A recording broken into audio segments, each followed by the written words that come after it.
asta, și asta una destul de lungă, 483 de kilometri de probă.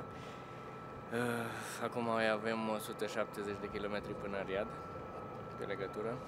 A fost o probă lungă, prima parte foarte virajat, prin canioane, greu de navigat, multă piatră și praf. Am avut un ritm foarte bun dimineață.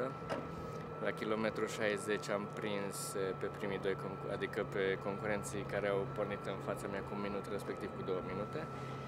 Și toată ziua am mers cu ei.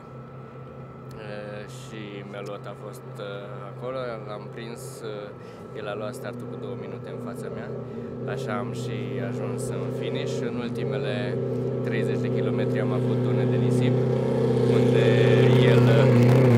el a avut un ritm mai bun și cred că a făcut un avans vreo 20 de secunde, dar am reușit să îl urmăresc.